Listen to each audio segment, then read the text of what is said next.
What does that mean? I'm seeing a countdown. Hey, Star Wars fans and Rule the Galaxy friends. It is Joe in the pilot seat of chapter 359 of the Rule the Galaxy podcast. We will have most of the regular crew with us here tonight. We have tons to cover because, man, my phone has been blowing up with all the news and releases and everything over the last few days. And let's face it, ever since the Super Bowl, we have had plenty to talk about because people lose their minds about everything. So, D-Doc is off doing some technical work in the background right now. We've got my brother Alfie with me, and let's start the show just with a quick introduction. This is a friend of the show, someone who's been great to comment on things we do and interact with us. He has been nice enough to donate a ton of puzzles that I have sitting next to me that we need to start giving away because I've done a bunch of them already. But good friend of the show, Jason Hatfield. Jason, thanks for joining us tonight in chapter 359. How are you? I'm very good, and thanks for having me. I'm very excited to be a part of the show. I've been paying attention to you guys for about 3 years or so. Once I caught on. My goodness. Yeah. Yeah. So I guess 3 years, that's a long time. And you and I have met a few times face to face, but this is the first time I think everybody, D-Doc and Alfie will be meeting you here. Give us a little bit of your rundown before we get into the show, like your Star Wars fandom. I know you and I are the same age, so I can guess we both grew up at the time when Star Wars was just that, Star Wars itself, before it became everything else. So tell us a little bit about your Star Wars fandom and what brings you into the Star Wars realm here. So yeah, a kid of the 70s. I just turned 55 last month. Saw Star Wars for the first time. My parents thought I would be scared to go see it, and I saw it the first time at the East 50 Drive-In Theater in Bedford, Indiana, in 1977, and I was hooked. The figures started coming in immediately, as soon as they were available there at the, 1978, when you had to wait to get that mail in. And every Christmas, it was what Star Wars things was I going to receive. Yep. And it's just been my life since then. It's like three things I care about: the Indy 500, Star Wars, and IU. Maybe a little Cincinnati Reds thrown in there, but it's a good top three. Yeah, after the first one, I think I've seen every one of the movies the first day it came out, and I went to see episode 1 3 times the first day. That's the kind of craziness I do. Yeah, and just a kid of the 70s. And nice. I just remember, like, when Heir of the Empire came out, it used to go in the books, like, I was in college, and I would go in the bookstores just hoping for something new Star Wars. And when it was before the internet, I didn't even know it was coming out. And I see it on the shelf, and I'm like, oh, we've got something new, because there was such a dead period there after Return of the Jedi. Yep. Yeah. So no, that's my story. But that's great. That's great. IU, obviously we've talked about it on the show. You've heard us talk about it. So congrats to you as a IU fan. And, I know it was a big deal for us here. My goofball son just released a Howard Stern and Mendoza video that he just released on Instagram. So yeah, always crisscrossing those kind of things right there. Joey was lucky enough to bump into the Heisman Trophy winner out in Super Bowl territory in California last week. So that's pretty cool. But congrats to you on that. I guess real quick, let's do some quick things. Favorite of the movies, favorite character, maybe. What else outside of the movies and the shows are your fandom? What do you do like with Star Wars? Obviously puzzles, Legos, things like that. Legos. I've got 5 grandsons. Well, they're mine, but yeah. My favorite movie is Empire. Of the original trilogy, I could watch Empire, just put it on, bring it up at any point, watch it. Now, my favorite one of the TV shows is actually I love Ahsoka. I love that character, love that show. Looking forward to season 2. I watched all the Clone Wars cartoons. Now I've gotten through part of Bad Batch. I just don't have as much time to sit and so I'll pick it up, and I'm a little behind. Looking forward to Maul. Good. Yeah, so that's good. Do you have a favorite race, a favorite driver, a favorite team in the IndyCar series? Well, if you could see everything behind me, there's a lot of Arie Luyendyk cars right behind me. So that was the first driver I ever met as a kid. Like the first time I got, and it just stuck. He did a event at the Hall of Fame last year, and I went up to talk to him. He knows me, and I just get mush mouth. It's like there's like 2 people that do that to me, him and Johnny Bench. It's like every time it's just blah, blah, blah, blah, and you're that 14-year-old or 13-year-old kid again. Oh yeah. So it's 100 days out tomorrow to the 500. If anybody wants to know. Well, and I remember, what was it? The Bears playoff game. They had the singer who did the national anthem. Yeah. And I don't think enough people realize that he does the Back Home Again song now at the 500. I forget his name. It's blanking me right now. You know it. Jim Cornelius. Yep, Jim Cornelius. And the national anthem was cool, and I enjoyed listening to him do that. But man, when he does Back Home Again in Indiana, it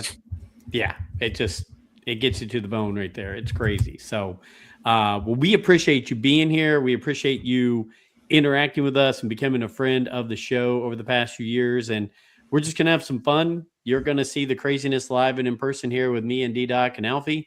And we're going to hit a little bit of everything tonight because I've got pages and pages of stuff, but we'll just hit the fun stuff and go from there. But Alfie, I'll go to you next. What's going on in the Alfie world? How are you doing?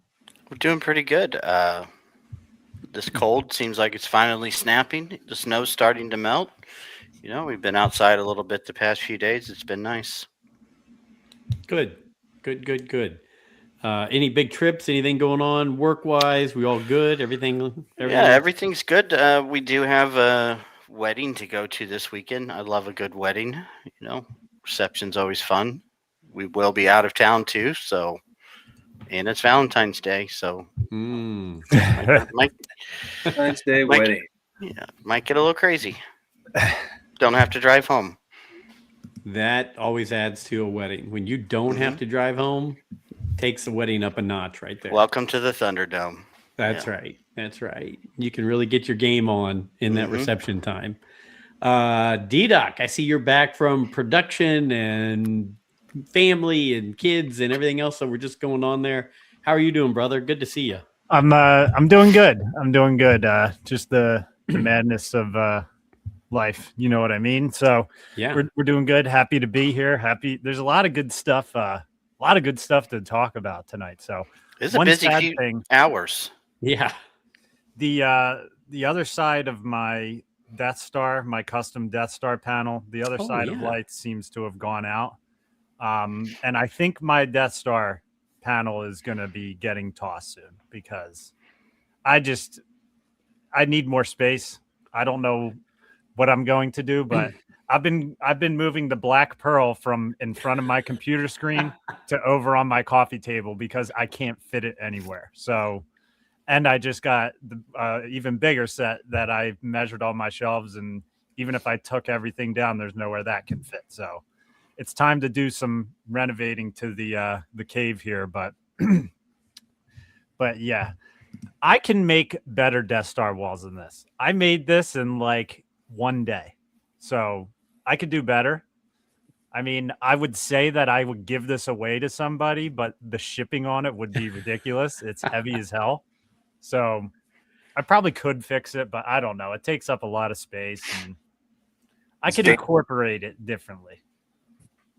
We need to figure out a way to get either Adam Parker or Dr. Squatch to meet us somewhere in between and give it to them to have them as their background, because I'm sure I see Dr. Squatch has been commenting tonight, so I'm excited he's here, and yeah, I'm sure he would love that. I'm going to throw in a couple things real quick. As you guys know, this is further down the line. I'm still working on getting to, and by the way, if you're not watching us on YouTube, you should. I always appreciate you listening to the podcast, but the YouTube, you just could have seen the Ari Lyondike cars behind Jason, the Death Star panel behind D-Doc, but and Alfie's nice. Is that the Boba Fett shirt right there, Alfie? Yes, yeah, that's okay. The one. It's a new podcast shirt. The Star Wars Lego R2-D2 is coming up very soon. So you guys have got me hooked on all this. My wife and I, because we just, we've been twice now to Italy, planning our next trip. We did purchase the Trevi Fountain set. It has been started. So just got the box out here, but the rest of it's on the puzzle table. So for those watching along, I'll give updates on that. But the Trevi Fountain one, it's a nice little intense one. And then, when I think I'm out, they drag me back in. The Black Series Asajj Ventress Bounty Hunter. I saw it was doing a special on Amazon. Had to grab it because I'd never seen it live in the store. I guess, Alfie, you said you have. But I might unbox this tonight while we're talking, just show it. But, yeah, this is a pretty nice little figure here. So a lot going on here in the Molinaro household. And, yeah, so yeah, I'm glad. Oh, here we go. Dr. Squatch again. Thank you, Dr. Squatch. I am too Squatch. It took years. I was trying for years. We were pressing him, and he's all he needed to do was dip his toe in the water and say, "Oh, that's kind of warm, actually. Let me jump in here." Well, yeah. Sometimes warm water is bad, depending on the situation you're in. It's just right. It's just right. It is. It's just right. So, yeah, I'm really excited about that. But yeah, so guys, let's start. D-Doc, you made the thumbnail for the Mandalorian and Grogu beer commercial. Let's talk about that. We haven't talked about that. We wanted to talk about that. I think there's a lot of people losing their minds over something that, in my opinion, was like, hey, let's take two really cool things that go together and just put them together. And people saying that it was just some goofy thing and they're mocking Star Wars. Whatever. Star Wars is supposed to be fun. So my 2 cents already is I'm fine with it. I'm good. What do you guys think? Are people just losing their mind on silly stuff with this?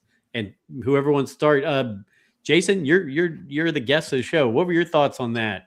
Yeah, I love the fact that we're going into this movie without knowing much.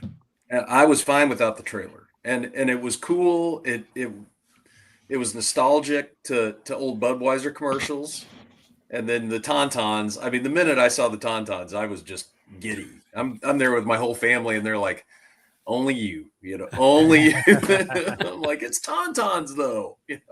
I just hope I really hope to see them in the movie.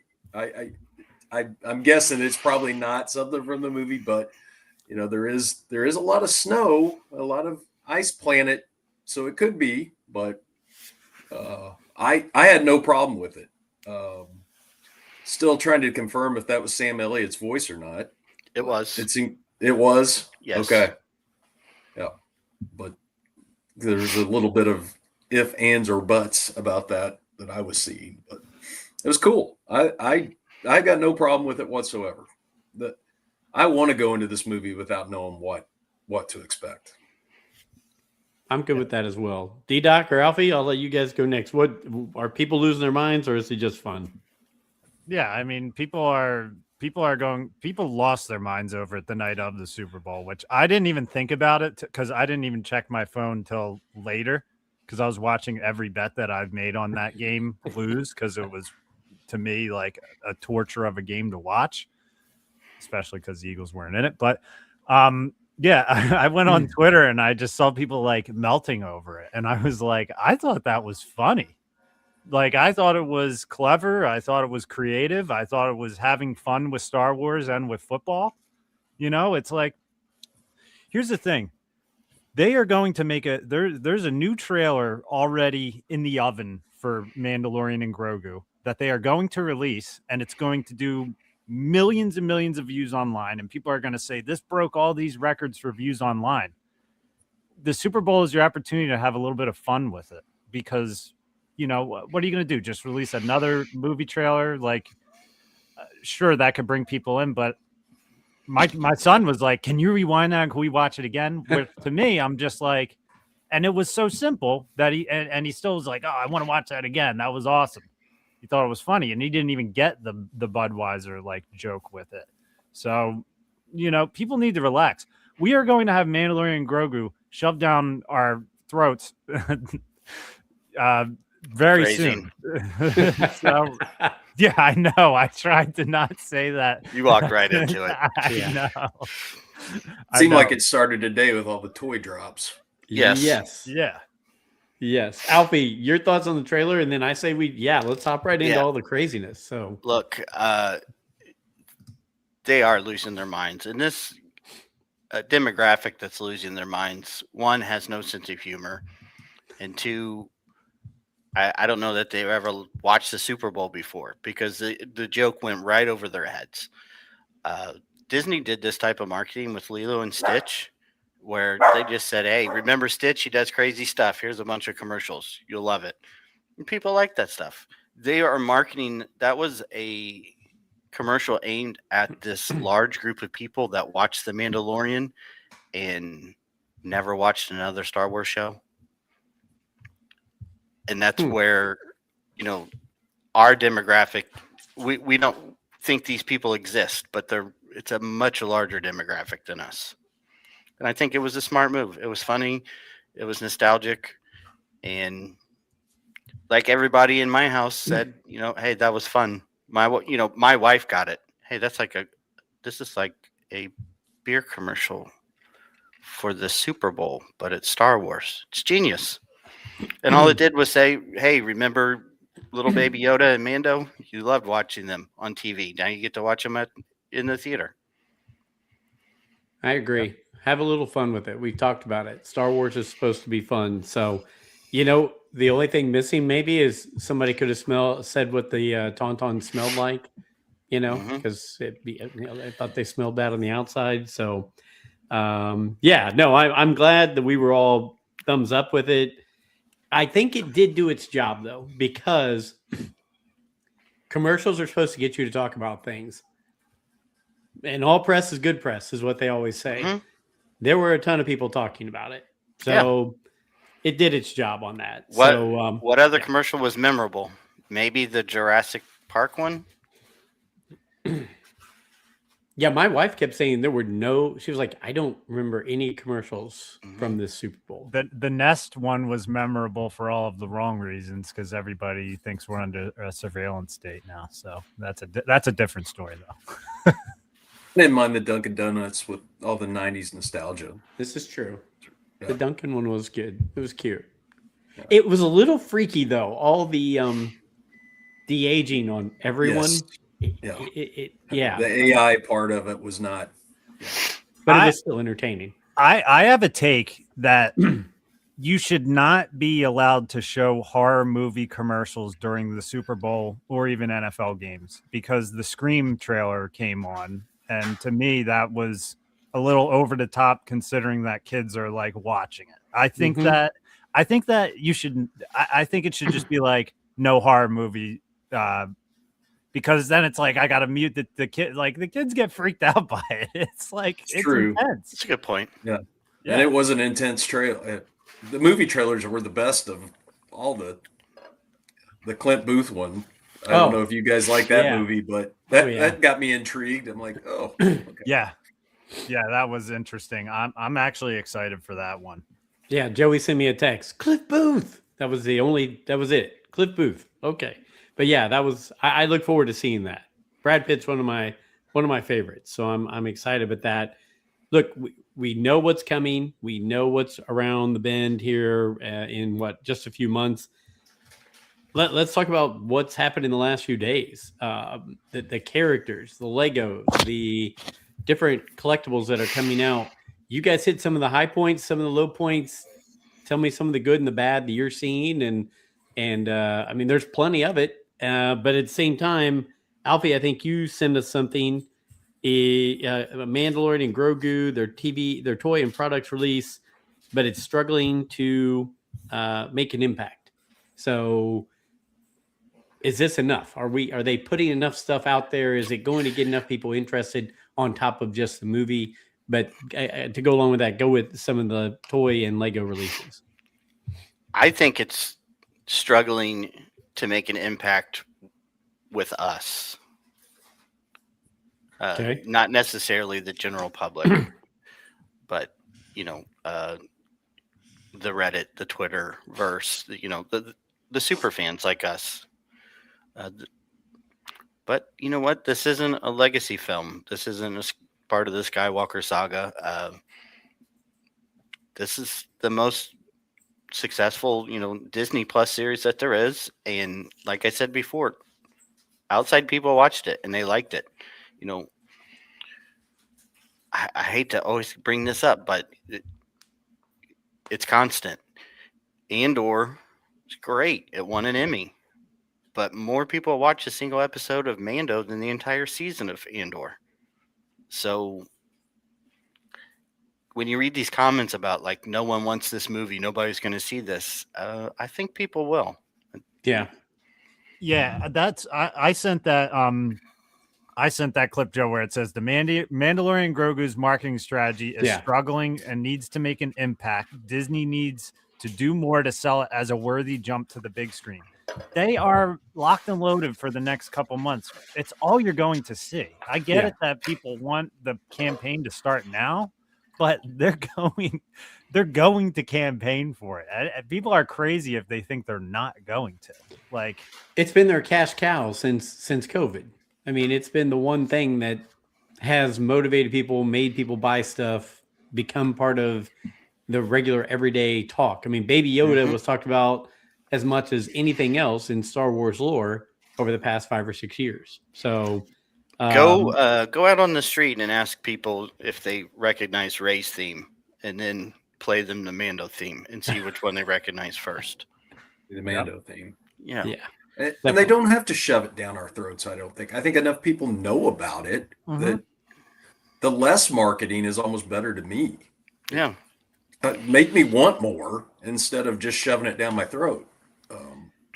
But I mean, with the toys that were released, it just wasn't much. There were a couple of the Lego ships I was like, oh, no, what's that? And Sigourney Weaver in an X-Wing. I might be jumping ahead a little bit, but no, go. Let's talk about her in an X-Wing pilot outfit. Now that had me intrigued because I swore she would be the evil. I mean, I know we knew from the first trailer that she wasn't, but I'm still shocked that I just felt like she might be on the other side. But that's got me intrigued that she's not retired. She's still a pilot. Or at least that's what it makes you think. But, I like that we're getting pilots, the figures of pilots, the figures of troopers and snow troopers, because those were looking, AT-AT drivers, a mixture of things like that. Those were some great characters. Let's face it, we talk about it all the time that clones sell, troopers sell, things you can build armies sell. Mando and Grogu coming in a set makes a lot of sense instead of buying Grogu by himself. But I think there were some good ones. And then we also saw, what was it? Carson Teva. And Trapper Wolf. And Trapper Wolf are both going to be in this. So do they both already have a Black Series, or is this going to be their first Black Series? That's a good looking trooper right there, by the way. Yeah, that's a good one. Range trooper. Yeah. Yeah, it's actually awesome. And if I'm sorry if I'm screwing things up. No, keep going. But Alfie, do you know what the difference is between the? I didn't read this article. I'm just scrolling through. Do you know the difference between the white packaging? Oh, No, first I didn't. edition premiere. This First must be edition a premiere. newer version of the article because I didn't see the white packaging. Oh, that's nice. Mhm. Trooper in white packaging. Yeah, so I guess they're doing first edition packaging on some of them for this. Dude, I want the AT-AT pilot. That is one I would buy full price. Absolutely. Man, I want all these actually. The troopers are nice. Jason, is there a certain kind of character that you like as collectible? Because I'm big into the clones. I'm big into troopers. I think they're fun. I like how they look in the Black Series. Is there any that I know you said Sigourney's standing I'm the out guy to you? that goes to Target just about every other day and roams the toy aisle just to see what they have. I don't often buy anything because I just don't have. I mean, the IndyCar stuff just overwhelms my star, Sure. But it's the bounty hunters. I mean, Okay. I'll buy a Boba Fett in any form or fashion. My guy. Whenever they released all the Empire, they released a lot of them in the Black Series. I picked those up. They're in a box, they're in the box in the storage room over here. But someday I'll build something else in here to Jason, display more. I'm gonna throw while we're on this and we're looking at these great characters. I'm gonna throw a side topic over to Jason. We've all talked about it before. Jason, does it make sense to make 6-inch Black Series of current and former IndyCar drivers or racing drivers that, you got a helmet, you get the cool gear. At some point in time, you can make those cars the size that are behind you. But I mean, think about it. What if you had a Johnny Rutherford and, an AJ Foyt, a Mario Andretti, how sort of cool like the would that be? McFarlane, Yes. the McFarlane figures. I want no part of that. IndyCar drivers. Yeah. I've got a Johnny Bench one somewhere, And I would put there would be an Ari Lion if they sold an Ari Lyondike one tomorrow, even one of like the big sideshow, one quarters or whatever. I'd be like, yeah, I'll buy it. So yeah, and I only say that because I've dealt with the car collectors before in retail. That's a whole nother level of crazy. Yeah. Well, I'm not there. They are there the morning with the truck still, it hasn't even been unloaded yet, and they're at the door asking if there's any boxes. Wow. I kept for this the Hot image. Wheels. Sorry, D-Doc. Go ahead, Jason. Go ahead. No, I'm good. The Hot Wheels collectors. What? Yeah, I kept this image up because I was like, is that a lightsaber hilt? And I was like, is he aiming it? I was like, he better not hit the button on it. But you must be able to pull the reticle off of his rifle as like a telescope. A sight, yeah. Nice. I thought it was a new lightsaber hilt or a lightsaber hilt customized to Grogu, which would be awesome. Okay, so it does make sense. The scope guys. he was using in the trailer, right? Yeah. Yep. Mm-hmm. But this is the first movie release in 7 years. It does make sense to have a nice line of figures, toys, and collectibles to go with it, right? To test the water. Maybe a big display in the store. Miss me a display. Just saying. And it's another point that I hit on all the time, but you know how many times we bought Jurassic Park toys? A lot. And why? Because there's a giant T-Rex in the Target aisle. And my kids always want to go right to that. That's what I was going to say. D-Doc, go to those next ones. The Lego set. Some of those look gorgeous. Yeah, you've got Zeb. You've got a new Grogu mold where he's got kind of this turtleneck. This is a new Grogu figure that they haven't made before, and then he has that huge Mandalorian, armor on his chest. The chest piece. Yeah. People lost their marbles over this because they were like, the downsizing is continuing. The part count is similar to the original one that came out years ago, I think I like the look of this one much better than the first one. I didn't buy the first one even when it was on sale because people like that set for some reason. It was just one that I don't know. I didn't get the original Razor Crest. I just didn't like the way the engines looked on it. I think they did a better job with this one. And people are freaking out because they're like, it's shorter, but you can't see that back fin on this angle. The engine's blocking it. So there is more to the ship. I'm sure it'll look different when you can see some more angles of it, but with the yellow, I'm getting it. Doesn't matter. Oh yeah.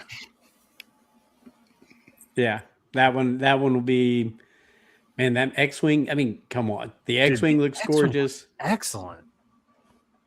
Yeah. People are giving a hard time over that one being $70, and I'm the first one to give a hard time on pricing with Lego. And to me, I'm looking at that X-Wing and seeing how detailed it is, and the cockpit looks excellent on it. I'm like, $70. I'm like, that looks a lot better than the Power Brick version.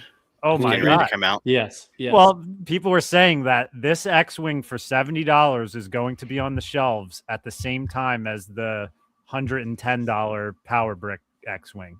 Which one do you think people are going to buy? With you guys, those are going to go over like a lead brick. That smart brick is going to be a lead brick. No. Yeah, which Dr. Squatch said we need to have M&R on as a guest one day, which, oh my God, that would be like a dream for me because I've been watching M&R like for years. And you reach out then. That one's on you. He was going over because he shared a fact on a video I watched from him last night that Amazon will share sales after 1 month of sales. Well, the smart brick's at 1 month of sales. So you can click the item and it will say X amount have sold in the last month. So for like the premier smart brick set, which I think was the X-Wing, it said 200 plus have sold in the last month. So 200 plus is where the pre-orders are at for that smart brick. That's not a great start. I mean, I'm not buying any of those until they go on clearance. Personally, I don't know if I'm ever going to order anything of significance Lego-wise from Amazon ever again after the situation I had. It's awful. I saw that pic. Yeah. But they solved it. It just took me a while of dealing with customer service, but they solved it. And I got another one, and it's in perfect shape. So it's like you're rolling the dice. Yeah. But yeah, here's an ATRT with like almost like a Hoth looking turret on it. But we have to be going back to Hoth, right? They're not pulling an episode 7 bait and switch Jakku for Tatooine. We're going back. It's not snow, it's salt. Oh, it's Hoth. I think it's Hoth. Yeah. Planet that was snowy in the Solo movie. I don't even know. Oh yeah, where the train was on. Yeah, the train was on. Because don't they show a train in the trailer? That's, I don't know. Maybe just throwing They show who's going to still be in charge of Hoth after Empire. The Rebels aren't going to go back there. The Empire could put a base. That ship you just passed, real quick, D-Duck. What was that one? I saw you guys talking about that today. Is that the little guys? Babu Freak guy. Yeah, that's the aliens. Yeah, the Anzelian starship comes with Grogu, 2 Anzelian aliens, an IG-80 IG.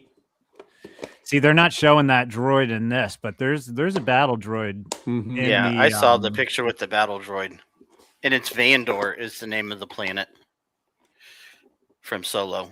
I'm gonna say it's Hoth. I'm gonna put my money on it. Can we go bet on that, like on FanDuel or something?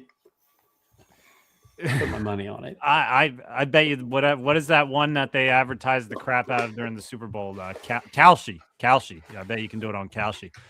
People are freaking out over this Zeb minifigure because it's a very upgraded minifigure compared to the first Zeb that was out there. So people are excited about that. I'm excited about it, man. I don't know what these Twitter trolls are talking about, man. It's like, come on.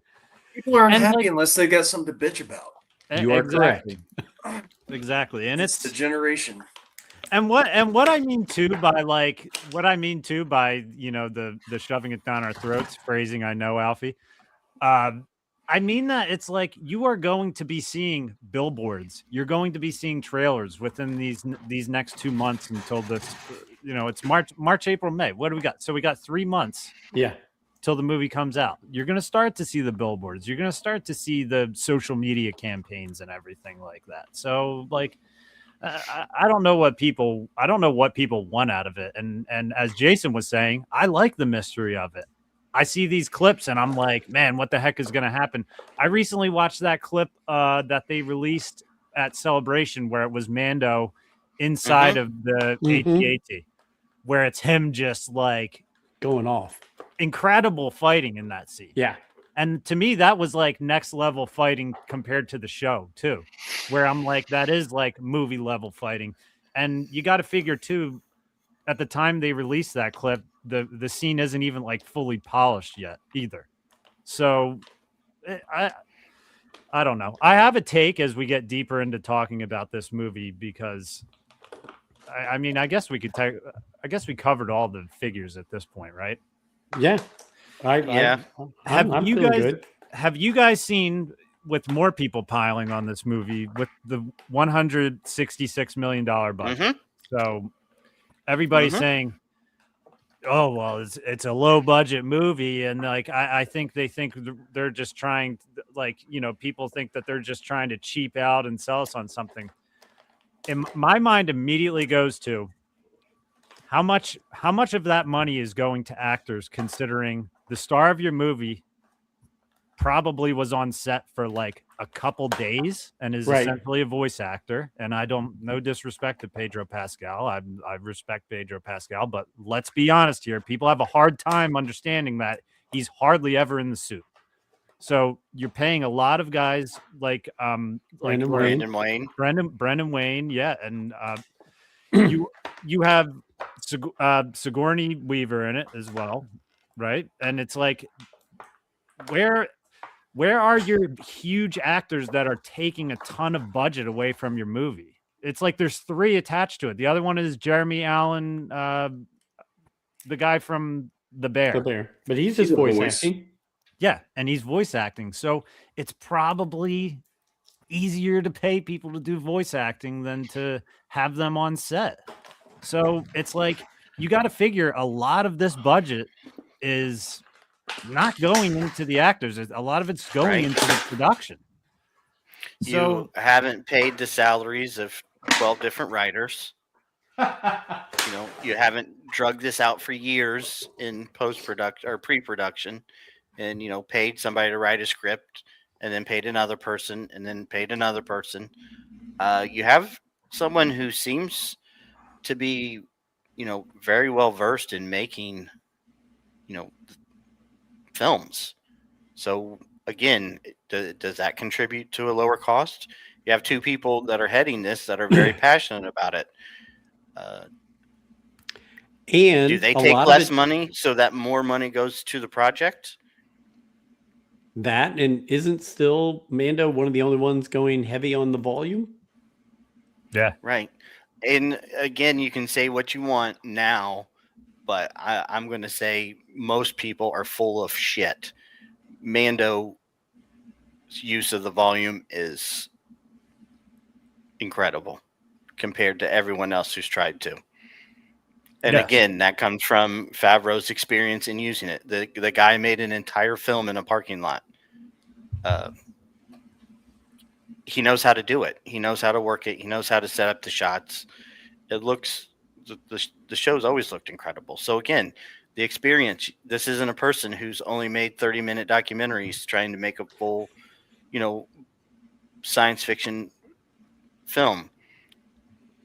Rise of Skywalker had a humongous budget, and that movie was dog shit, and it lost money. I'm sorry. It just was. And The Acolyte had a huge budget. Yeah. Yeah, and it looked like it was filmed on a soundstage. Down for CGI with AI. Mm-hmm. Yep. I embrace that it's a lower budget. I'm like, hey, those are better odds that this is going to make a profit and be positive Right. for Star Wars. And my point is just that being a lower budget doesn't necessarily mean it's cheap. You can have a lower budget if you have people in place that know what they're doing, and there's not so much money that has to be poured into the planning and the pre-production. If you're running a real well-oiled machine here, and you've basically been writing this movie concurrently with your overall story from seasons 1 through 3, it makes sense that it wouldn't cost as much. And again, that's the point I was going to make too, D-Doc, is that you don't really have the cost of the big budget actors in this. Yeah, and that's exactly where my mind went when I said to you guys, like, I think it was yesterday, where I was just like, I have a take on this that I want to remember, and I'm glad I didn't forget it, because that's right where my mind went to. Is it's like, it's you haven't even seen like the pumping of Pedro Pascal like being the main guy of this movie. I feel like No. it's because the star of the movie is Mando and Grogu. It's Star Wars. Sure, we're probably going to see Pedro's face at one point, and it's probably going to be very well done when they do it, like they have when they've had the seasons of the show. It's like Alfie was saying, they know what they're doing. It's like, if I'm renovating a bathroom, the first one I do, I'm probably going to go over budget on it and not know how to use my money. But once I've done a bunch of them, I know where I can save money and use my money the right way when I'm building something. And they've had plenty of time working with Mandalorian to know how to use it. So people are. It's like how Clone Wars has continuously gotten better and better, but they built that world. They built everything that's going on with it. And that's the same thing they've done in Mando and Grogu, right? I mean, they've got all these people that understand it. Like you said, Favreau and Filoni. You've got the structure of it already. You have the planning in it. You don't have these big actors. Clone Wars kept getting better, and it didn't just skyrocket through the roof. I mean, they were able to uh, continuously improve it. So why not be able to do that with a movie? So I agree with you 100%. And the thing is we've grown accustomed to like the big Comic-Con, release of the trailer, and Ian McDermott coming out on stage, talking like the Emperor and showing the trailer, and everybody goes crazy for months on end. Did that pay off into anything? Because I'm pretty sure that movie lost money. Right. Yeah, I don't want to see news reports like Mandalorian movie over budget, $500 million, needs to make a profit for Star Wars to survive. They're going to make a profit off of what they've done with this. And it almost feels like I'm speaking out of both sides of my mouth, because Kenobi had a very low budget compared to other things, and I wanted higher budget for that. But to me, that's a different story, because you already have your subscribers on Disney Plus, and I've already seen what kind of money you've thrown towards other things on Disney Plus. So to me, that's free game to be like, I want bigger budget on this. It's like some will always keep going back to. But for me, when it comes to this movie, I want Disney to make $1 billion off this movie. I want them to make as much money as possible. So they're like, that was awesome. More Star Wars in the movie theaters. How much marketing does Disney really need to do to make $250 million? They've got, how many people is this going to be their first Star Wars movie that they see in a theater? You know what I'm saying? Yeah. Like they've got a built-in audience. They've got us. They've got thousands, millions like us.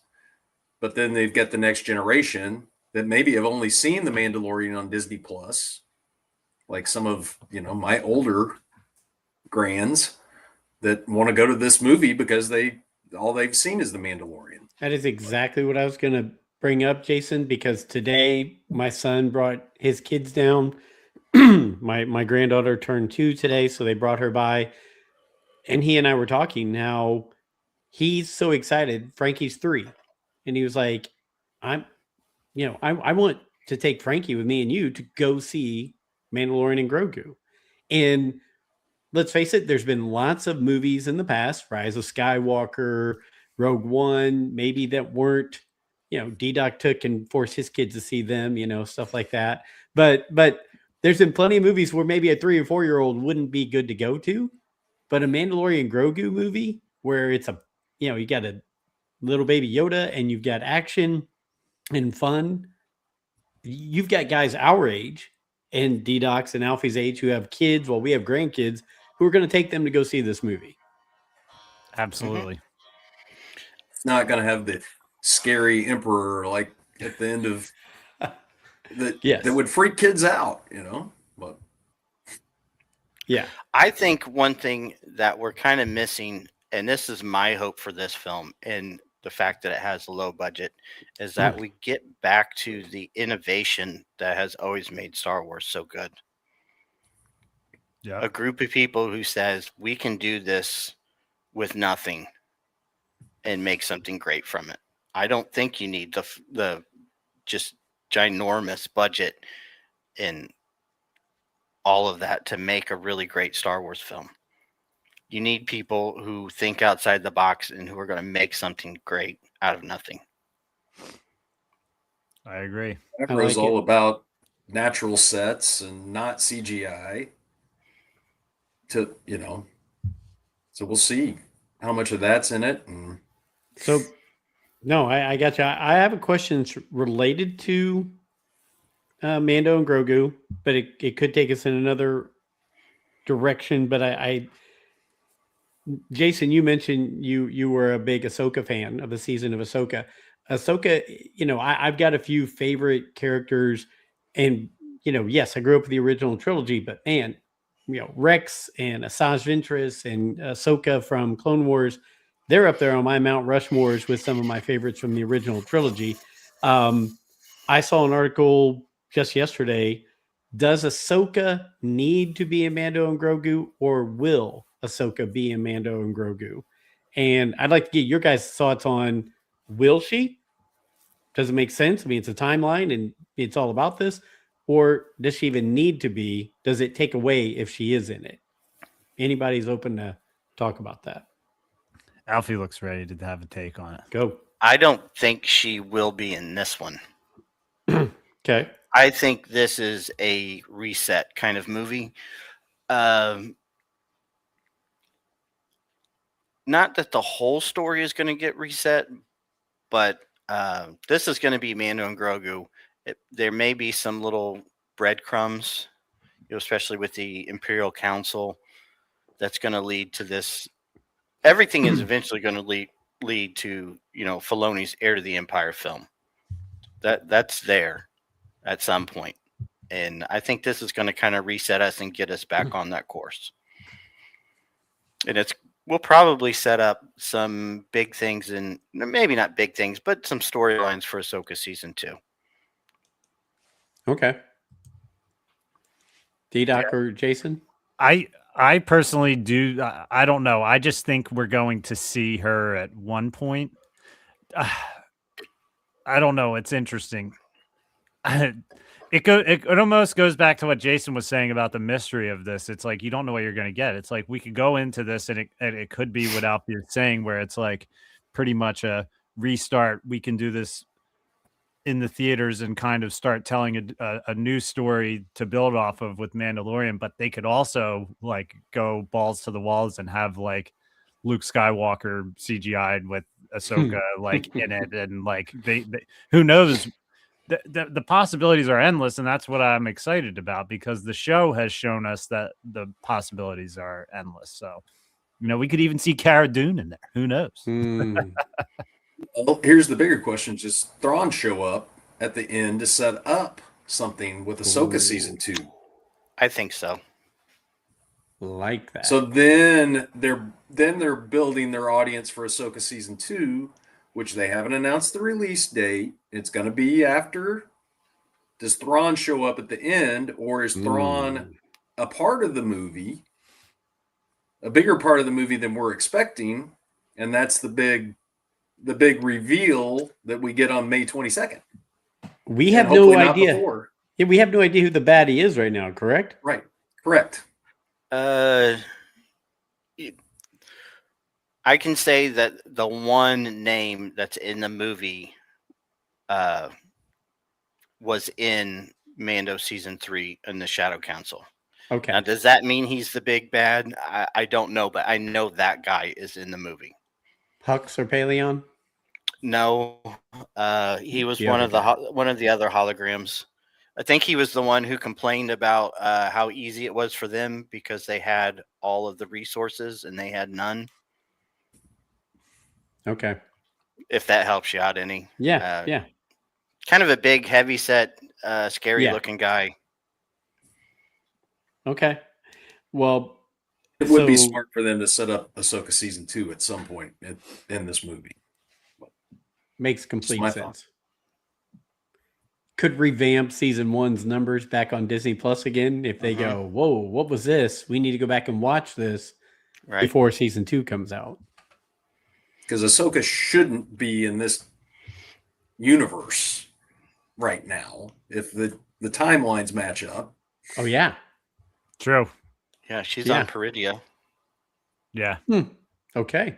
Good call. To go along with that, so I saw something else. It was Ahsoka related. I saw a huge debate on Ahsoka's voice being Ashley Eckstein in The Rise of Skywalker, and that all the other people that were speaking to Rey in that time frame were dead, and her voice came through during the time when her and the Emperor were battling. And there's a lot of mystery, obviously, you know, where we are at that time and did she pass and what happened. But they were like, look, you know, people were mad at Filoni because he won't let her die. But that was kind of a clue that she had died before the Rise of Skywalker because everybody else in there was dead. So what are your guys' thoughts on that with Ahsoka? Well, the Force is like the Batman utility belt. You know, you can make it do just about anything you want it to. Luke and Vader talk to each other through the Force. So does that necessarily mean she has to be dead or that she would just tapped into whatever was going on? I think time-wise, I mean, gosh, we're going like, isn't the Rise of Skywalker like 30 years after, you know, kind of where Ahsoka's at right now? So at some point, you would think she has to die. Yoda died. You know, I don't know. True. Off the top of my head, I don't know the lifespan of her species, but you know, we have to prepare ourselves that eventually they die. They just do. Very true. Yeah, that's what I was thinking. Like, what's the life expectancy of? Because if she isn't, that just sets up a whole nother, you know, blank period of time. And then, like, why wasn't she there on Exegol? Why didn't she get in contact with Rey, the Resistance, and all that? And that's so tiresome. You know, just put an end to it. You know, it's like I said with the Bad Batch, you know, and then bringing Rex and Cody back and then not having a finale. Just end that story once, please. Nice call by Dr. Squatch. I want Disney to be shown people still love Star Wars. Rod of the Hutt will put butts in the seat. Stinky. Everybody loves Stinky. Yeah. Brent. No. And Imbo. Was Imbo in? I thought Imbo died.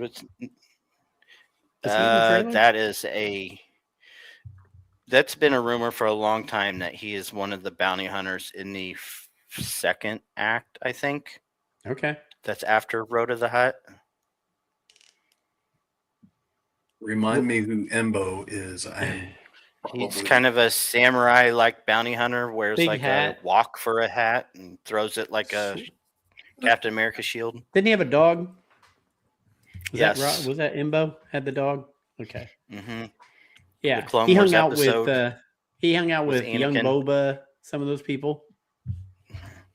Okay. I can tell you any classic trilogy character, like name them off, like no tomorrow, because I had the action figures. But if it's out of the Clone Wars or not one of the main ones, I'm not as, you know, anymore. Well, I got a few other things I'm going to throw at you. There you go, Imbo. One, I've been talking to the guys a little bit. We're going to add a little spice into the show here over the next few months. We're going to do some new things to rule the galaxy, add in some extra features, some other things like that. I got a whole folder of spicy stuff for the show. Yeah, but we can't show it on Let's bring YouTube. up X. Yeah. Let's see. So our friends at Fantha Tracks, Mark Newbold and Mark Mulcaster, they've agreed to come on, and we're going to do a once a month show with myself and those guys, and here basically rule the galaxy across the pond. We're going to do London's Calling, rule the galaxy. London's Calling. We're going to do a once a month show with them, so be prepared for that to be added into the feed here over the next few months. Yes, Sambo does rock Hyperspace Heroes. Also, good friends Scott Rifen and Steve Glosson. Steve did a move recently, and his studio, God love him, he put a lot of effort in that studio. I know you guys have seen the studio he used in the past with all the figures, all the setup he had. Steve's redoing his studio at his new place, but those two have also agreed we're going to do the South Georgia Mafia version of Rule the Galaxy once a month and have those guys on. Hear some of their opinions. Just add to what we do on the regular show. And I've been pushing and prodding D-Doc, Brent, Alfie to branch out and add some of their little ideas to maybe do a show here or there with either some other guests or some other topics. So we're working on that behind the scenes. But if you get caught like, whoa, what is this coming up here? Just wanted you to know on the Rule of the Galaxy programming network, we're going to be adding some new shows to go into our regular, with our regular shows that we do here at Rule of the Galaxy. So be prepared for that. And all those people are great. So I keep trying to get Brent to do a Legion show on here. So Alfie and D-Doc keep pushing him to do that because that would be great. But those four I mentioned, Newbold, Mulcaster, Rifen, and Glosson, love them like brothers, and they are great. So hopefully that will be kicking off here very soon to add in some extra shows. If you guys want to comment or have anything strange to say about that, let me know. But if not, I think something that's going to blow you away here is an article I just read. And I know I've been away from the comics a lot. I used to be addicted to the Star Wars comics. Yeah. But I know where this is going. Yeah. The most important character ever. Are we going to see the actual redemption of Brent's favorite person, Jar Jar Binks? And I've got very hard. It is. I did a whole YouTube study on all the things that are going on with this comic of his. Guys, there's some serious crap going down. Serious crap going down. He's the only person who saw through the Sith master plan. Was Jar Jar Binks. And his alter ego, Kelleran Beck. Right. You guys have been paying attention then. You've seen this? Yes. I haven't seen it. I need you to enlighten me. No. Jason, you have not, or you have? No, I thought you were going somewhere else. I saw some crazy thing that Rifen posted about an Avengers Star Wars comic. Hit that real quick because that'll be short and silliness right there, as he put on. Dr. Squatch, you're right. He indirectly saved Grogu. Go ahead. Star Wars and what? The Avengers doing a mashup in Marvel Comics? That's what I saw him post in the last couple days. That was out there to save Star Wars comics. That's just crazy. But I mean, I don't want any part. It'd be like Muhammad Ali, Superman back in the day, or was that? Oh gosh. I think that was like the big. Was that what it was? Muhammad Ali, Superman. The only Joe and I are old enough for that. But like when you get the comic that was the size of. Yes. But that would be. I mean, would I buy it? Yeah, I'd go buy it and I'd read it. But it's a stupid idea. Yeah, I think you're almost like watering down both products by combining them together because but who knows? I mean, if you're just gonna have fun with it and mess around and go for it. But I don't know. That's kind of crazy to me. But I really shouldn't have any takes on comics because I don't read any of them. It's like all the comics. The only way they affect me is if I just like. It's like that the one with Luke's hand in the one comic the one time. I forget what it even was about, but I just remember reading like Luke's hand, or I forget. And then, you know, it's just like every now and then a comic will decide to do something crazy, kind of like what Joe's, I guess, is talking about with Jar Jar, where it's like you read it, you're like, oh, they're doing that.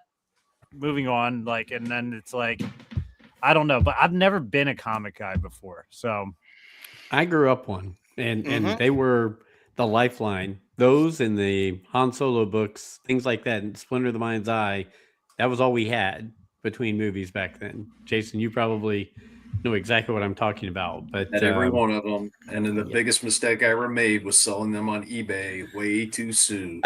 Like in the, it's like I don't want to move these again. Back in the day, you know, when you're young and you're moving every 2 years, I don't want to move these again. Oh, the things I sold back then, I wish I still had. It brings up bad memories. I mean, just so here we go. Jar Jar Binks has a comic. It's during the Clone Wars where he teams up with Keller and Beck. He kind of comes out and says, you know, I realize this was all my fault. If I wouldn't have given the Chancellor emergency powers, they see some slaves going on that are going on mining coaxium, and they can do that because they're basically slaves. Keller and Beck showing him that. So Keller and Beck basically says, we need to start a group watching this behind the scenes. And Jar Jar was like, this guy who I thought was my friend, Palpatine, because from Naboo, he's figuring out he's a bad dude. Rick O'Lee from The Phantom Menace makes a little appearance in it because he takes Jar Jar to a place where he's supposed to meet Keller and Beck. While they're there, they meet up with the spy network run by Mirror Bridger. That's right. Ezra Bridger's mom was running the spy network where they meet up. They then she gets to Coruscant. They get her to Coruscant. Then she gets to Lothal. Aura Singh is chasing her. Jar Jar and he meets up with Palpatine and starts kind of digging into him for all the crap he's doing. Wait, are you saying Jar Jar is grilling Palpatine? Yeah. Jar Jar, because he saw the slave workers, and he kind of brings up to Palpatine, hey, this is not good. We need to look into it. Me think this doodle. What you doing? And Palp says, my hands are tied. I will look into it, blah, blah, blah. Then they start this network that we then see Keller and Beck at Order 66 go save Grogu. Somehow, some way, well, the Naboo guards were there, if you remember, when he shows up, and somehow that all gets taken back to baby Grogu in that story. So, yeah. Doesn't it say that that's Jar Jar's ship that they escape on? I believe so, yeah. That's what I thought. Hey, it's comics. It's fun. Okay. It's written by Ahmad Oh, okay. I mean, all respect to Ahmad Beka. I'm a fan. Here's the thing about Star Wars comics. Joe, you and I both grew up on them, and they were insane. The original Marvel run was, and it was great. Yep. But then, there's certain people who have really good ideas, and they catch on real fast, and they work really well. Whoever gave the green light to Dark Horse, around the time that Heir to the Empire came out, those people said, well, look, whoever read the Marvel ones and whoever likes Star Wars is a certain age. We should write some comic books to that age group. And you got Dark Empire. And then you got the Tales of the Old Republic. And they were very popular because they had that realization of who their market was. And we kind of lost that along the way. And then, I mean, this is fine. Good for Ahmad Best. Good for him, getting to tell some stories. That's awesome. But yeah, I haven't read anything in a long time because it's just. Yeah, how many top Dark Empire? Yeah. comics. How many Kylo Ren comics do we need to try to make him, like a better character and explain the things why he's the way he is in the movie? And every one of them just, retells what the previous one tried to and got wrong, and they try to correct it, and it just muddles everything up. There's just, I don't understand why there's not this cohesion in these projects with who's running it. You're supposed to have this story group to keep all this stuff. You literally pay people to do this, and they still make these mistakes. I mean, you go back to the old Marvel ones, and they weren't canon. They were just fun. Mm-hmm. If you're going to do the comics and you're trying to stay in canon, it's almost impossible. Yeah. And just make them fun. If you just make them fun and it's a story and it's our characters we love, then I'd probably read them. But it's too hard to keep all of it. There's too many stories to try to keep track of everything. So when Marvel first got the thing, I kept up for about 20 of them, and then then they started branching off, and you spend $50 a month in comic books just to keep up. Like, no, I can't do that anymore. But. No, we cannot. Well, again, jokingly, I knew Brent would be happy. Brent does a much better Jar Jar impression than me. He would have done a very good impression of him talking to Palpatine. I'm going to take a quick. That is awesome. Quick break here that's with a great one.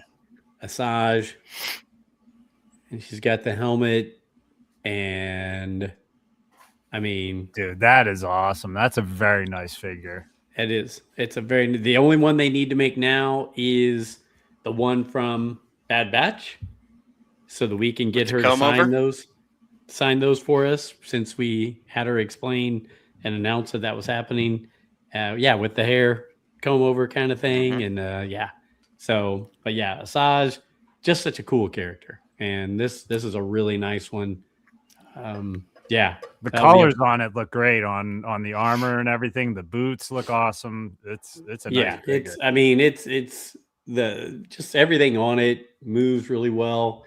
I like the handles on the blades. You can see the hilts right there. They've got the bent hilts, so it's nice all the way around.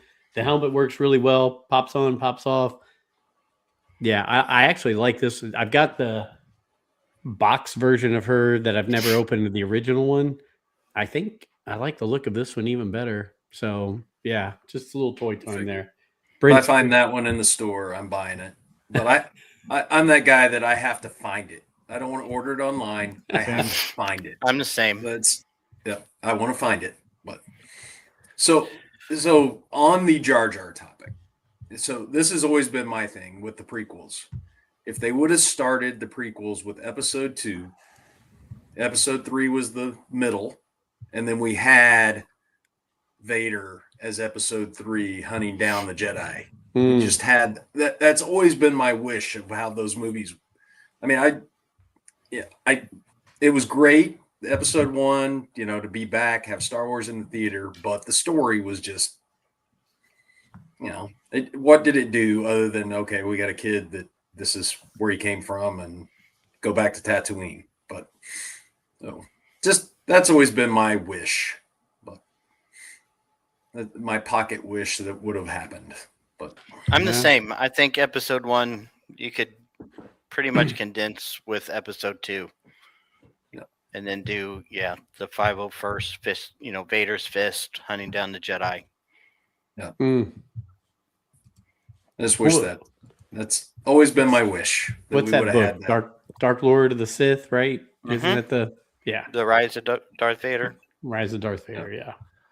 With Joe showing that image, I just got to go back to this real quick with the Black Series, because Joe was just showing that figure and how good it is. It's Sigourney Weaver's character. The helmet is obviously removable, but it looks like you can also remove the cover of the visor. Yeah, the visor can come off. So nice. They're Black Series is kind of starting to cook again, I guess. Yeah, this wave that just came out with the Boba Fett, Jango Asajj, and I can't remember who the fourth one is, but yeah, it's a really good wave.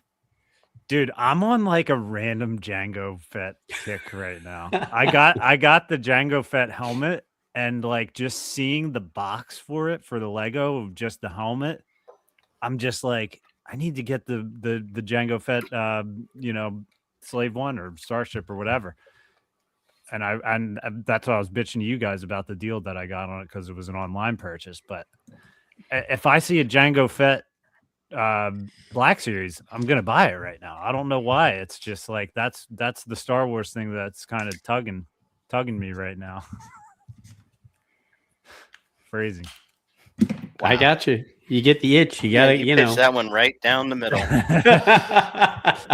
But yeah, the Black Series, that like Joe just made me want to buy a Black Series.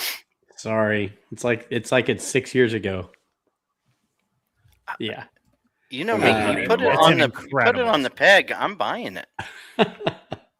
That's all I ask. That's what's got me excited about the Mando and Grogu movie. There'll be stuff to I can actually buy. Don't just get to see pictures of it on the internet. I'm with Squatch. That collector series Slave One is very tempting. And I'll tell you what, Squatch, and it's something that I've regretted for years and years and years. When the Boba Fett Slave One anniversary was out on shelves, and I think it was $200 for the same size ship. I think it was $200 to $250. I can't tell you how many times I went into a Target and looked at that box and thought that I should get it. And that thing sells for like $700 now. Not that I would have even resold it, but it's just like Lego is just such a crazy thing where it's like you'll see something on shelves and then it's like a couple years later you'll see the aftermarket sales on it and you'd just be like, what? Like it makes no sense. It's just and then you feel regret and then you're just like, I'm never going to pay the aftermarket, and you took the L. I build them, rebox them, and wait till they get retired, and then I'll throw them up on eBay, or I'll I just don't have I don't. My wife doesn't really like me displaying my Legos. She'll let me have my man cave down here, but she's okay with the jerseys but when it comes to Legos, she's kind of like side eyeing me. Yeah. I have found, and it's taken almost 35 years of marriage. You just have to. You have to come to that agreement somewhere along the way. I mean, my wife has put up with me since, she bought me Dark Force Rising. We were dating, we were engaged, whatever. And she was like, oh, I saw this Star Wars book. I thought you'd like it. Right then and there, I was like, all right, yep, this is the one. I'm right there, that one. Yeah. So she had no idea. But here it is almost 35 years later. And I'm like, yeah. I promise I won't be that insane, but there'll be things I'm insane about. And I flew my flag from day one.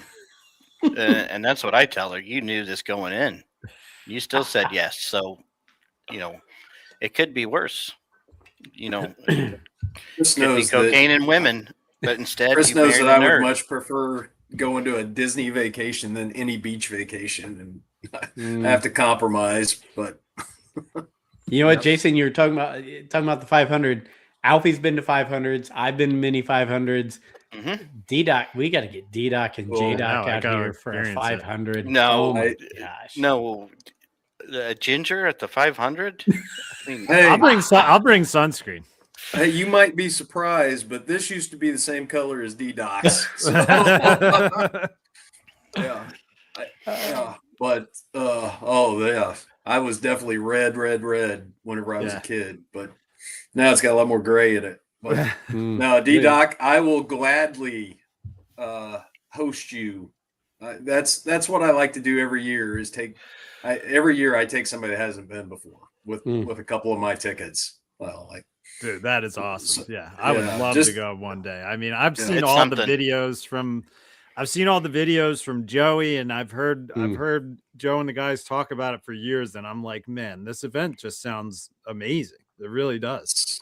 There's nothing like it. There isn't. And D-Doc, do you know how much you are actually joined at the hip with the 500? Because I came home from a 500 to your gift. I know. That's what you had the unboxing video of it, and you were like straight out of the 500. I think you had like a 500 shirt on when you were opening it. I had a 500 shirt on. I was beat red. Probably had too many drinks in and I was like, "We're opening this thing." And I said, "Lori, hold the camera. Let's go." But it was on. It was Rest on is that history. Yeah. So you're connected to the 500, but yeah, we'll plan that. Jason, we just got to get D-Doc to slow down. Only have a kid like every few years, not every year or every other year. Like, Did I tell you guys about the full circle moment I had at a event at school with other parents? We were talking football, and McDaniel signed with the Chargers. Mm-hmm. And I said to one of the other dads, I was like, "How about that pairing of Mike McDaniel and Jim Harbaugh?" And he's like, "Yeah, they're different." He's like, "Have you ever seen the videos of that guy who does like impersonations online? He did one of Mike McDaniel and Jim Harbaugh. You got to see it. It's hilarious." I was like, "Well, I technically kind of know him." I was like, "I do a podcast with his dad," and he's like, he thought I meant that I do a podcast with Joey. And then I was like, "No, I do one with his dad." Yeah. It took a little explaining, but it was like hilarious. He's like, "But they're in Indiana," because the guy I know is a Steelers fan as well. No way. Yeah. So like he's a big Steelers guy. So I'm always talking Steelers with him because I follow them for you guys. I know what's going on with them. So it was funny to have that connection to be like, yeah, kind of know Joey, really know his dad well. Wow. Well, now we got to get Jason, Joey, gosh, I'm blanking. Jason, I know your friends' names. You and Joey, we were just talking about them. Jeremiah and Sarah Morrell. Yeah, Jeremiah and Sarah. I've sat with them during qualifications and practice. Great people. I mean, I tell you what, D-Doc, we could bring all this together. It could be a wild ride. There's an indie trip in my future. Once Baby Doc 4 is here, which is less than a month away, we're gonna be there's gonna be an indie trip. Yeah. You just tell me you're coming, and 2 of my tickets are yours. So I really appreciate that, Jason. That's yeah. I've got and I'm undercover. I'm in the top row at the entrance of the pits. I have found the seats. We've turned into an Indy 500 podcast. No, it's okay. It's all time. I have found the seats. I'm in the top row, so I can put my cooler behind me. I can bring some of my other that I have tickets in another section, but I've got a staircase to go to the bathroom because I don't like to miss the race. Run down, run back up the staircase. I can see between 2 and 3 through the golf course, the short shoot between 3 and 4, and then all the way from 4 into 1. And I've got a video screen in front of me. So you can't beat that. You can't beat it. That's and my wife, so she and I have been married 9 years. She went to the 500 with me the first year. I'm sitting there with my headphones on. My uncle's next to me with his headphones on. She's sitting there going, "Who am I going to talk to?" So she hadn't been that. She's like, "You are crazy." I'm like, "Yeah, I'm here. Yeah, wow, I'm in the zone." But she claims she's going to. Yeah, I've never been to a car race in general in my life before. That's where it's like, never done it. Well, we'll get you connected with Jack Harvey too. Got a big, friend of the show and big Star Wars fan. Oh, we could really bring this thing. Maybe we should do a Memorial Day weekend Star Wars race. Well, I like it. It's running meet and greet. And it's the weekend. It's posing a problem since that's the weekend that Mandalorian comes out. Ooh. On Carb Day. Luckily, it comes. Hopefully, they'll have Thursday night showings because I will not make it to a Friday night showing after Carb Day. No, that's Carb Days. Yeah. Okay, this is good. The juices are flowing here. My mind is spinning. I'm feeling a nice little Saturday morning, Saturday afternoon Star Wars meet and greet of the Ryan McGee will be in town again, friend of the show. We got to do it. Yep, I'm in. Yeah. T and Marty will be. They're usually on the Yard of Bricks Saturday morning for the Marty McGee show. Yep. Mm-hmm. Yeah. My new truck has XM radio, and I keep trying to remind myself that I got to put the ESPN radio where I can listen to Marty McGee in my truck, because I'm like not used to having XM radio. It's like I'm in the future here. So get you some access too between Joey, Jack. I've got credentials. Jeremiah and Sarah, they'd chip. Yeah, you'll see some stuff. Like I dapped with Tom Brady last year as he was walking into the media center. It was the hardest thing I've ever had to do in my life, but I was like, I got to do it. Like, you're brave coming to Indianapolis, and he gave me a fist bump. I was like, that's cool. Yeah. Joey was up there when Thor was walking through Hemsworth, and he said, I got so nervous I couldn't even say hi. He goes, I've never seen a man so good looking in my life. And he said, I was scared. He was so good looking. I was like, yep, I can see that. That'll happen. Yeah, but he was all right with meeting Jason Kelsey. Come on. Yes. That's the same level in my world.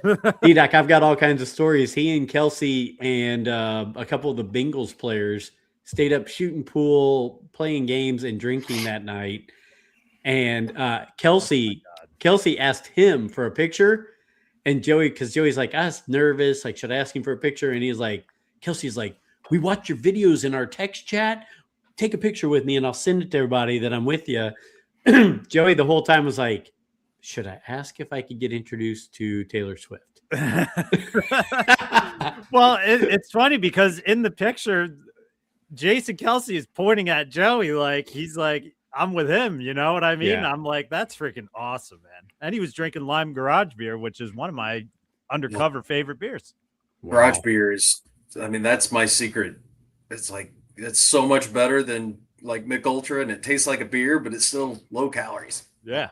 I'm not like a lime beer guy, and I tried the garage beer lime, and I'm like, man, this is great. I love the avenues we've gone down in this conversation here. This is fantastic. He played golf with Travis Kelsey at Phoenix Open so we were getting pictures. Like a couple of I work for WM, so our CEO was playing with Travis Kelsey, and there was like, and my boss was like tagging along in the group, and I'm like, "Where's Taylor? Give me a picture of Taylor." She went.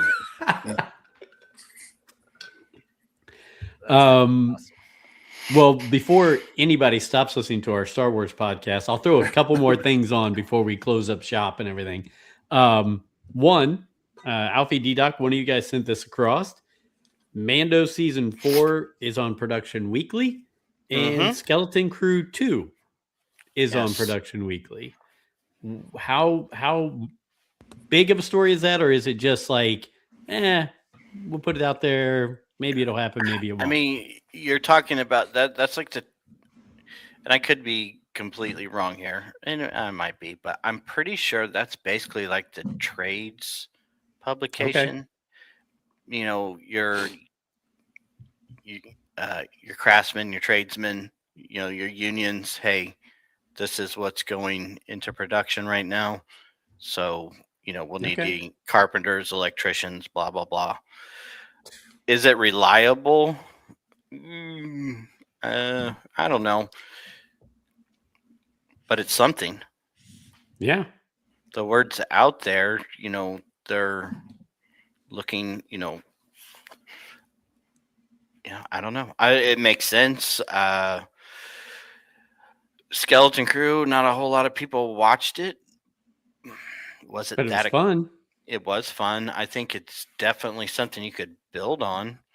And that's another thing that I keep hearing with as this story goes on, that those characters are going to show back up in this Filoni verse. So it kind of makes sense to tie him in and start a season 2. And there's a much bigger chance of all of that coming together now that Filoni's in charge. Right. Why wouldn't you do Mando season 4. I mean, that's a no-brainer. That's the show people watch. What if Mando and Grogu makes $350 million in the theaters? Are they going to make Mando season 4, or are they going to make Mando and Grogu 2? Grogu 2. That's kind of, if I was hedging my bets, that's what I would be looking at right now. This is going to be determined on, is this successful as a movie, or do we go back to Disney Plus? Dr. Squatch, you're dead to me. I can't chat. I couldn't log into the chat. I'll just say it. That's hilarious. No, Talladega. Come on. Okay. Well, cool. You know what? I've tapped out a bunch of the notes I had. Anything you guys want to hit before we look to close things up? Any topics that we didn't cover? Anything going on that you want to hit? Well, what Alfie just said just made me think about it. We have Dave Filoni in charge of Star Wars now. That transition has happened, and now we have Josh D'Amaro transitioning to being the new CEO of Disney. Which, yes, it's an exciting time for me. I don't know. I think they're getting some right things right now. I'm feeling good. I know I bring up the same points show after show, but again, however you felt about the Book of Boba Fett and Ahsoka, those two, you cannot not say that they had momentum, and there was a bigger story that was being built. Why they dropped that, I don't know. Maybe we'll find out in a decade or so, that it was some higher level. Was it COVID? What screwed the whole thing up? Because you've aged out your cast now. Timothy Oliphant, I'm going to butcher her name because I'm just terrible at speaking. Is it Ming-Na Wen? Ming-Na Wen. Tamura Morrison. We're getting ready to be like a decade away from that stuff. You know what I'm saying? You needed to have them in the story years ago. And why you dropped that? Why, if it was financial, if it was COVID, if it was, executive decisions, the point is you had something to build on. So to go back, like you're saying, D-Doc, maybe this is Filoni saying, hey, you know what? We're going to revisit this. I'm going to start this over again. And I'm, going to build this universe of mine. I say the same thing about Solo. However you feel about that movie had a cast, but now they're aged out. Glover isn't going to be the same young Lando if his movie ever gets made. You're talking like 5 years in the future if you were to start today. Unless you're Starfighter. Yeah, right. Young Lando may eventually be the same age as the original Lando. Exactly. Probably already the same age as Billy D. Williams was in 1980. Probably. Yeah. Billy's in his 80s now, 80s. right? Right. And so 46 years ago, Glover's probably older than what Billy D was in 1979 when he filmed that. I don't know if he's in his 40s yet, but he's got to be getting close. I mean, we had this discussion this week on Discord for the Star Wars game I play, and they were saying the same things about, no one wants this movie, blah, blah, blah. It looks terrible, blah, blah, blah, low budget. And the point, is everything that we want from Star Wars, they've paid a lot of talented people to make. And it all got put on that magical shelf of we'll wait and see.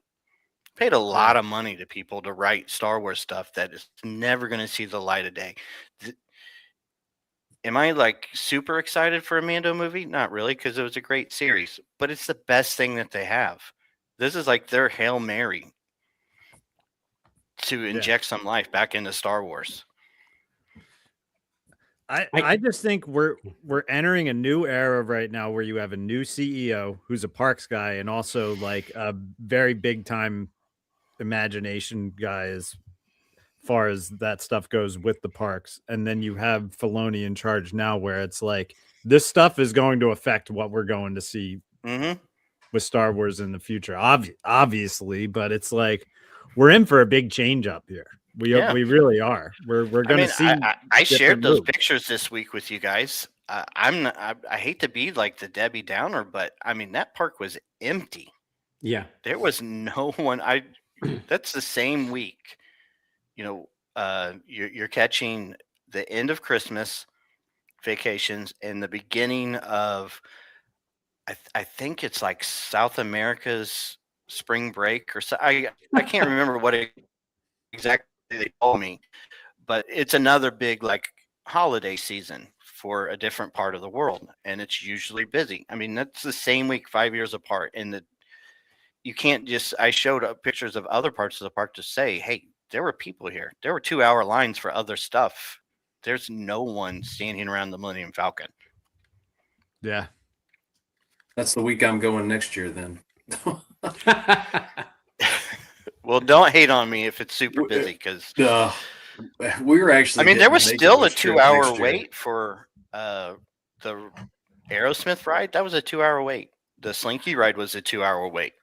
Well, the Millennium Falcon ride was 20 minutes. Rock and Roller Coaster, you were there at like the final ride days for it because I'm pretty sure it's closing down like very soon. Well, if it hasn't already, they're transitioning it to the Muppets.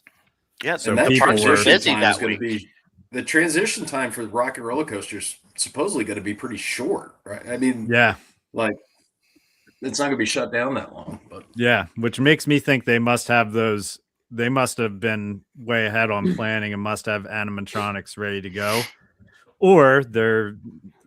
I don't know. I'm hoping that they're not going to like kind of half-ass it, which I don't think they will. I think it'll be good, but I mean, I have memories of that Aerosmith. Like when I was a kid going on that, it was like a big time roller coaster for me to go on. So it's sad to see it go. It's my daughter's favorite ride, but the ride will be the same, but yeah. So you were talking about that time where to go? Why did we not focus and move forward on it? I mean, does it all come back?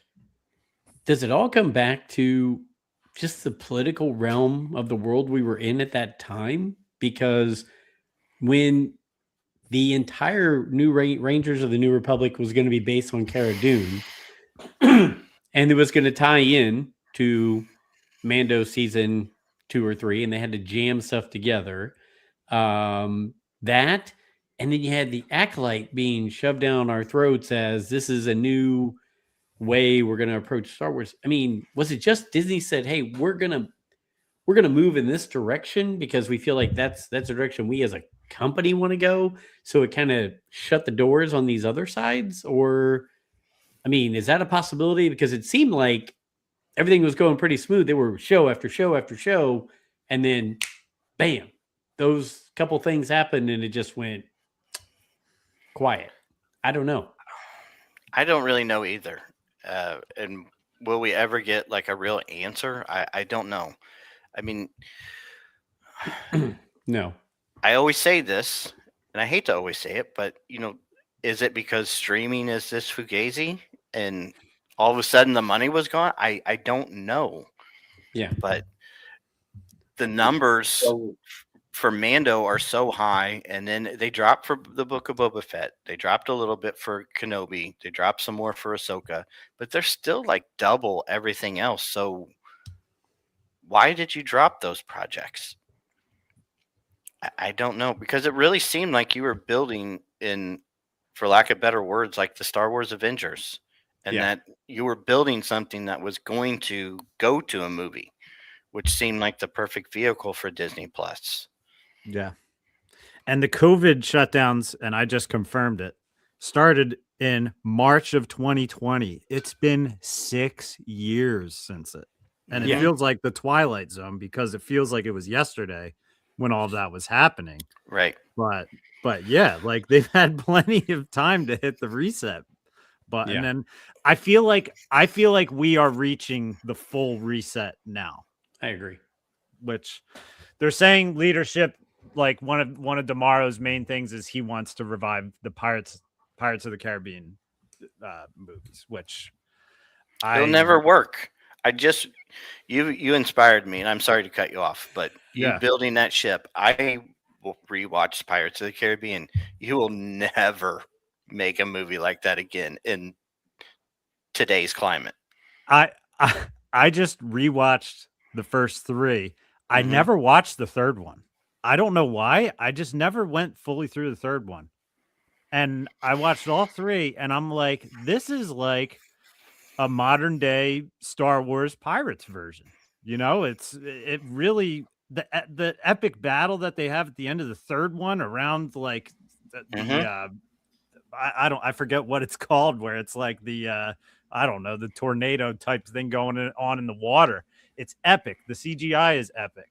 And I looked up the budget of the third movie, and it was like 226 million, which I guess inflation wise it will be different now, but still, I mean, they cooked on those three movies. I haven't watched the other ones that they made after it, but it's possible to catch lightning in a bottle like they did with that trilogy. And I guess it's hard to do it again with IPs, but I don't know if Jack Sparrow is going to be involved in the new ones. They're saying it would be based off of Jack Sparrow's son, where I'm just like, all right, now we're getting into like Starfighter. You know, yeah, it's going to be Jack Sparrow's son. Margot Robbie's going to be the star, and it's like Jack Sparrow is what makes the pirate. I mean, they had an incredible cast all together that carried it through the three movies. Everybody, even the side characters in those, are so good. But it's like, if you watch all three of those movies, you can watch it and be like, this is what makes a trilogy great. Remembering the funny jokes from the first movie and still telling those jokes in the third one and still getting a laugh out of the audience. And loving the character, even though like there's characters where there's like conflict going on constantly because they're constantly backstabbing each other in those movies. But dude, those movies are so good, and I feel like they're like up there with top trilogies that are out there. I really agree. Do. It's a big IP, and they made that IP off of a ride. Yeah. I think they could make it successful again if they created the right pirate to build it around with the right character. It doesn't have to be Jack Sparrow, but it has to be original. Yeah. You know, Jack Sparrow was original. He wasn't part of, there's not a Jack Sparrow in the Pirates of the Caribbean, right? But there is now, but there wasn't when we were kids. And what Alfie says about modern times, I do rewatching them. I will say there is some stuff in those movies, like even with it not being that long ago, where it's like, how would they make it today where they still involve some of this stuff in it, where it's, I don't know, it's pirates. All the jokes about corsets and Singapore and I'm gonna say this. I'm gonna finish my stuff on a high note. And my stuff on a high note is I am gonna go. I'm not a cup half full person. I'm a cup almost full person. I am really. I'm singing. Yeah, I'm singing. There's rainbows coming out of my butt, and I'm watching unicorns throughout the day. That's me. I'm gonna really believe that between Mando and Grogu, and between Starfighter, neither one of them are Skywalker movies. And we know there's a possibility, but neither one of them are being sold as Skywalker movies. You could regenerate everything. You could bring, whether with toys, with games, which you didn't even talk about games, that's another thing for another time. If these are done right, and if they put butts in the seats, and if they take Galaxy's Edge and rework it to original trilogy, sequel trilogy, prequel trilogy, and now the new movies, and make it actually encompassing all of Star Wars, you can catch lightning in the bottle with the new leadership, with the new direction. I'm going to say I think it's possible over the next 2 years to recapture. We're going the right way. Well, don't forget releasing the original in theaters with the original cut. Yep. Without, I mean, there's still going to be some flash to it, but that's going to open the door to the generation that was our age in 1977. Yep. You know, I am so excited to take, you know, I've got my oldest grandson's 7, so he'll be 8 next year, and they'll all be, they're stair steps, 7, 6, 5, 4, 3. So they'll all be old enough to go to the theater, and I'm going to, if I have to drag them, they're going to see that in the theater next year. So, and I think I'll hook them. You know, seeing it on that screen will hook them. So there is momentum. There's agreed. You know, a fun movie. There's Starfighter to look forward to. Then there's the re-release. You know, and I've got the DVDs down there that I haven't watched in years with the original cut, and it's like I'm just gonna hang out until next year. So I love it to get that thrill again. Yeah, Disney is passing it down, and so are we. You know, we're players in the game, and you know they're definitely relying on us lately. And I don't care that they're relying on us lately for it because it's part of us. So, you know, we pass it down. Let's do it. I like it. I like it. Jason, I'm gonna let you finish. Anything you want to say or hit before you go? I want to say thanks for coming on. Thanks for being a guest. Thanks for all the things you do behind the scenes and the interactions we have with you. And I think we've started a whole new thing with you being here of Memorial Day weekend, Indianapolis Star Wars get together around the 500. So anything you want to close up shop with? And again, thanks for being here. So you guys don't know this, but I'm going to get a little shout out to my 3-year-old grandson. He's got neoblastoma. We've been fighting the battle since July. He's doing great. Goes back in for stem cell treatment next week. So anybody out there, just a little positive thought. He had cancer just about everywhere in July, and now it's down to 2 lymph nodes. So beating the odds. But you know, that's something I don't publicize a lot out there. But little shout out to him. Guys, I really appreciate you. I had a ton of fun. D-Doc, we're going to get you out here. Alfie, I've got to figure out something that I can get to you. But D-Doc, I've got the little DeLorean that I'm going to send your way. If you haven't bought it yet, you just DM me well, you got my email address now. Send me your address. I'm going to send that to you.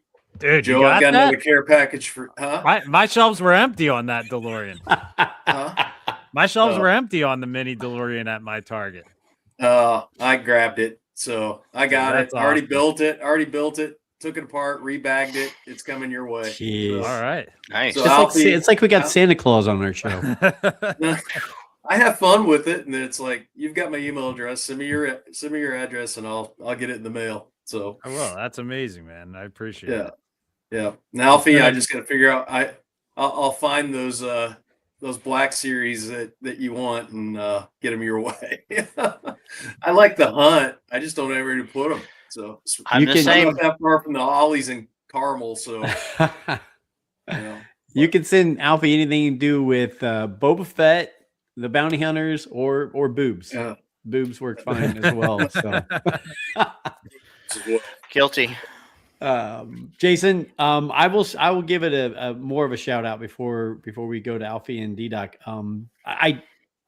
I goof and I'm an idiot and I say bad things and I do stupid stuff on this show, but I'm very close to my faith and my religion. And I will say, people, it's give some prayers, send some prayers this man's way. I mean, we talk to Brent every week, and none of us go through what Brent goes through. And now we hear what Jason and his family are going through.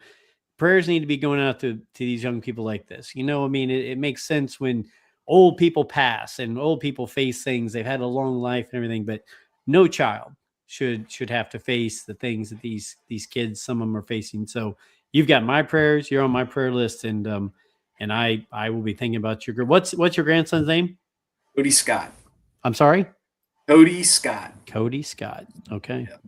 But you are the best. I can't believe we've become friends over the past few years and how great you treat all of us. So thank you for that. And we will have you back. And I think we're going to start that tradition of all of us hanging out Memorial Day weekend with you. So thank you for being on here. I'm going to tag along to LA next year. You just don't. I know. That is a plan. Count on it. We'll be rolling up squad deep. Let's go. Let's go. We're going to talk Parker and Squatch into going too. We're going to take a whole minivan. Oh, heck, we'll see new Galaxy's Edge out there as well. Oh, yes. Alfie, how about you? Anything close up shop? It was great to finally meet you, Jason, and my prayers as well. I'm very hopeful for this movie, and I think we'll see a resurgence in Star Wars. I love it. Love it.